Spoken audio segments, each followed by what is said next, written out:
Welcome to విజీ foods. ఈరోజు వచ్చేసి egg పప్ చేసుకుందాము. ఆల్రెడీ నేను మైదా పిండి జల్లెడ పెట్టుకుని పెట్టేసుకున్నాను, అంటే ఒక ½ కేజీ వరకు పెట్టేసుకున్నాను.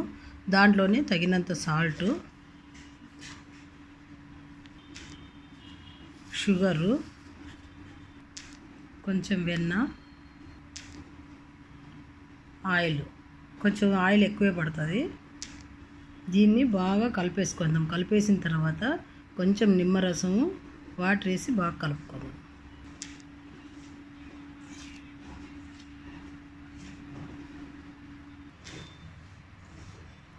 పిండి ఇలా మెత్తగా కలుపుకోవాలి. చూడండి, నేను కలిపినట్లుగా కలుపుకోండి. చాలా అంటే చాలా బాగా వస్తుంది.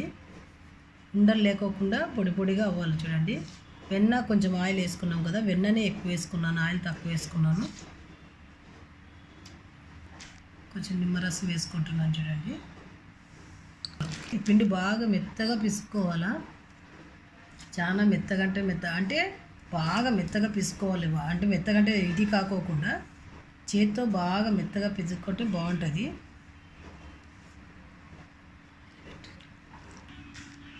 ముద్దలా కలిపేసి వేసుకున్నాను.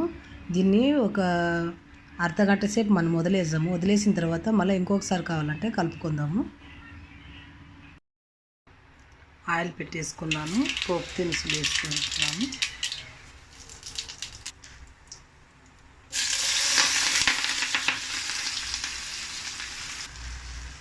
తగినంత సాల్ట్ వేసుకున్నాము. త్వరగా మగ్గుతుంది ఇది, కానీ ఫ్రై అయిపోతుంది.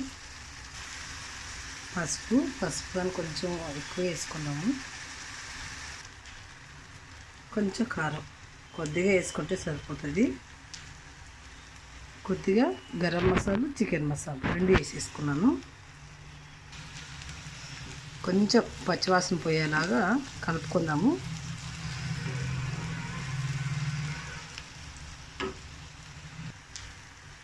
బాగా ఫ్రై అయిపోయింది. చివరిగా కొత్తిమీర వేసేసుకొని దింపేసుకోవడమే.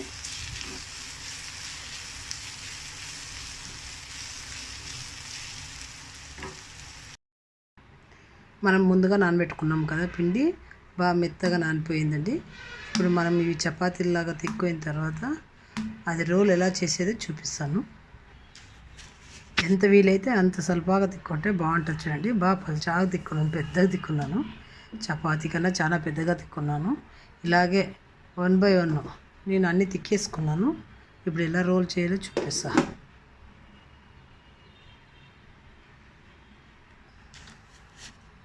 ఇప్పుడు దీనికి ఫుల్గా ఆయిల్ అంటించేసుకున్నాము.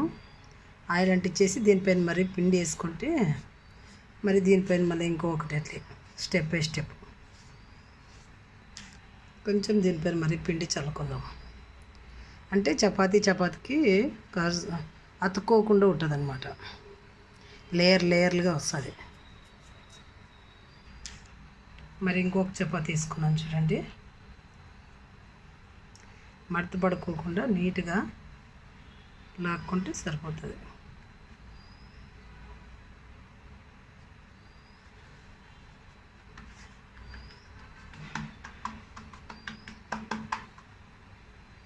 దీనికి కానీ మరి అలాగా ఆయిల్ అంటించి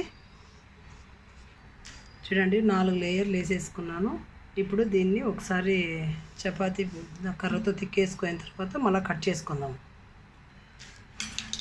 తిక్కేసుకున్నాము దానిపైన ఒకటి. ఈ లాస్ట్ లేయర్ కట్ చేసేసుకుందాము కరెక్ట్ లెవెల్గా వచ్చేలాగా.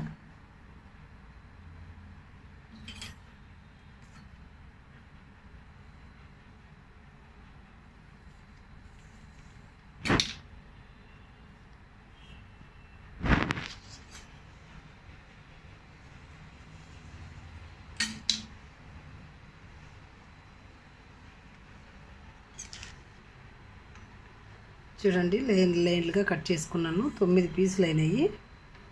మరి దీన్ని ఇంకోసారి ఉతుకోవాలా. అన్నీ తిక్కేసి పెట్టుకున్నాను. చూడండి, ఇది ముందుగా గుడ్లుగా ఉడికించి పెట్టేసుకున్నాను. దీనికి వచ్చేసి బటర్ అంటించుకున్నాను. ఫస్ట్ ఇలా చపాతీలో తిక్కున్నాం కదా, తిక్కుయిన తర్వాత పైన కొంచెం దీనిపైన ఆయిల్ అంటించేసుకొని మనం ముందుగా చేసి పెట్టుకున్నాం కదా ఆ కర్రీ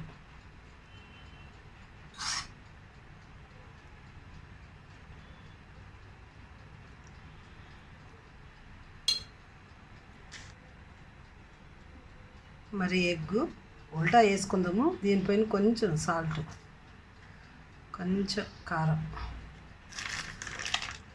కొంచెం పెప్పర్ పౌడర్,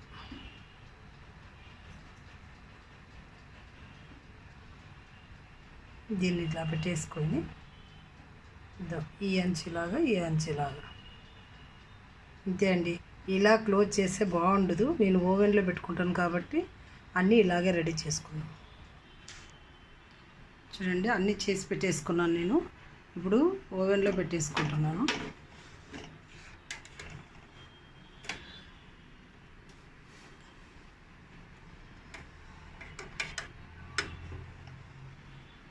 ఓవెన్లో పెట్టేసుకున్నాను.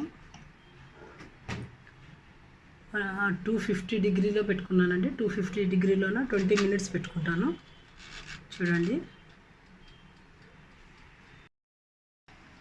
చూడండి బాగా వేడెక్కుతున్నాయి. ఇంకా టైం పడుతుంది, ఒక 10 నిమిషాలు. పర్ఫెక్ట్గా వచ్చేసాయి. చూడండి బాగా వేగిపోయినాయి. మీరు కానీ ట్రై చేసి వీడియో చూసి లైక్ చేసి షేర్ చేసి సబ్స్క్రైబ్ చేసుకోండి ప్లీజ్.